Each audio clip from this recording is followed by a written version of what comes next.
Hal-hal yang menyenangkan secara rohani. Orang Kristen dapat naik untuk berbagi kasih dengan Tuhan melalui dua metode. Metode pertama adalah melalui kesenangan yang pantas. Kedua adalah melalui kerinduan sorgawi. Yang pertama lemah. Orang percaya begitu lemah sehingga ia harus didorong kepada Kristus melalui kasih yang menyenangkan, yang menariknya secara lahiriah.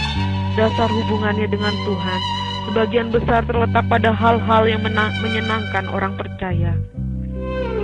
Singkirkanlah kesenangan rohani itu, maka dasar orang percaya itu akan mengalami kegoncangan yang hebat. Namun kerajaan surga dilanda kekerasan dan tidak ditaklukkan oleh orang yang berhati lemah. Kenaikan yang kedua adalah ke tempat-tempat yang lebih bersifat surgawi. Saya akan berbicara mengenai 3 tahap kenaikan. Tahap pertama adalah ketika orang percaya dipenuhi Allah dan membenci perkara-perkara duniawi. Dalam tahap ini orang Kristen dipuaskan hanya oleh kasih ilahi dan belajar untuk berdiam diri dalam hadirat Tuhan. Tahap kedua adalah pemabukan. Ini dialami ketika di dalam jiwa terdapat hal-hal yang melebihi daya tampung jiwa itu. Dalam tahap ini lahiriah di kepenuhan kasih ilahi dalam diri orang percaya. Tahap ketiga adalah keamanan. Di sini semua ketakutan diusir dari jiwa orang percaya dan ke tempat yang kosong. Karena ditinggalkan ketakutan itu, masuklah kasih ilahi. Orang percaya yang menyerahkan dirinya kepada apapun yang disenangi Allah. Dan bila saya berbicara mengenai penyerahan diri kepada kehendak Allah, saya bermaksud mengatakan bahwa orang percaya akan bersedia pergi ke neraka bila ini adalah kehendak yang maha tinggi. Ada suatu perasaan dalam tahap ini bahwa adalah mustahil untuk terpisah dari sang kekasih dan dari hartanya yang tak terbatas. Malinus. Menuju yang bersifat batiniah. Ada 5 langkah menuju sesuatu yang bersifat batiniah. Yang pertama adalah pencerahan. Dalam tahap ini kasih sayang ilahi dinyalakan. Kasih ilahi mengeringkan hal-hal yang berasal dari manusia. Kemudian diikuti. Yang kedua, suatu pengurapan di dalam hati. Sesuatu seperti roh yang cair mengalir ke dalam pribadi orang percaya, mengajar dia, menguatkan dia, dan memberikan ruang bagi dia untuk menerima pengertian yang lebih dalam mengenai Tuhan dan caranya. Bersama dengan ini muncul kesenangan yang nampak bersifat surgawi. Tahap ketiga adalah pertumbuhan manusia, batinia, manusia rohani. Ketika manusia batinia menjadi lebih kuat dibandingkan manusia lahiriah, muncullah mata air kasih yang tulus dan bening kepada Tuhan. Selanjutnya muncullah iluminasi. Iluminasi adalah suatu peristiwa di mana sesuatu yang berasal dari roh Allah masuk ke dalam roh manusia yang ada di dalam manusia. Yang terakhir adalah damai sejahtera, ketenangan, suatu kemenangan atas semua perjuangan telah muncul di dalam hati. Damai dan sukacita itu hebat. Orang percaya nampaknya benar-benar beristirahat sebagai seseorang yang ada di pelukan tangan yang ilahi dan penuh kasih. Dengan cara ini kita menjadi Salomo yang sebenarnya. Molinos. 4 aspek dari kasih internal. Kasih internal dan bersifat rahasia yang dimiliki orang percaya kepada Tuhannya dan yang juga dimiliki Tuhan kepada orang percaya memiliki 4 aspek. Pertama adalah iluminasi, yaitu suatu pengetahuan yang muncul berdasarkan pengalaman mengenai kebesaran Allah dan keberadaan orang percaya yang tidak ada apa-apanya. Kedua adalah kasih yang bergelora, suatu kerinduan untuk dihanguskan oleh api ilahi. Ketiga adalah istirahat yang penuh dengan kedamaian dan sukacita. Keempat adalah hati yang diisi kuasa Allah. Orang percaya diisi lagi oleh Allah. Orang percaya tidak lagi mencari, menginginkan atau menghendaki apapun juga kecuali kebesaran dan kebaikan yang tak terbatas, yaitu Allahnya. Ada 2 hal yang dihasilkan oleh 4 aspek kasih ini. Yang pertama adalah suatu keberanian yang besar untuk menderita bagi Allah. Kedua adalah harapan, bahkan keyakinan bahwa orang percaya tidak pernah dapat kehilangan Allah atau terpisah dari Dia apapun bukti lahirianya. Molinos. Penemuan internal.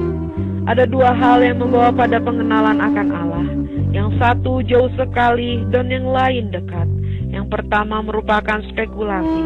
Yang kedua adalah penemuan internal. Mereka yang mencari pengetahuan dan informasi yang luas mengenai cara-cara yang dipakai Allah, tetapi mereka sebenarnya sedang mencoba memuaskan pemikiran mereka dan mendapatkan Allah dengan cara-cara yang tidak rohani.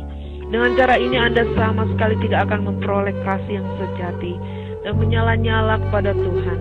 Orang-orang ini yang mencari Allah dengan cara memperoleh informasi mengenai Allah dan memperoleh informasi mengenai ayat-ayat dalam Alkitab sebenarnya tidak lebih dari sarjana. Mereka tidak mengenal alam yang tidak kelihatan. Mereka juga tidak sadar bahwa hal-hal yang tersembunyi dari Allah hanya ditemukan di dalam roh. Juga mereka tidak mencicipi sukacita yang tinggal dalam hati orang percaya, tempat di mana Allah bertata dan berkomunikasi dengan orang yang datang dan bergabung dengannya di tempat itu. Yang tak dapat dipercaya, bahkan ada beberapa orang yang menyalahkan konsep seperti ini. Mengapa? Karena mereka tidak mengerti atau menginginkannya. Teolog yang tidak menemukan cara mengenal Tuhannya melalui hatinya tidak mengerti karena ia tidak mencarinya dengan memasuki pintu gerbang yang Paulus maksudkan ketika ia berkata, "Bila di antara kamu ada orang yang menganggap dirinya berhikmat di dunia ini, baiklah ia menjadi bodoh supaya ia berhikmat."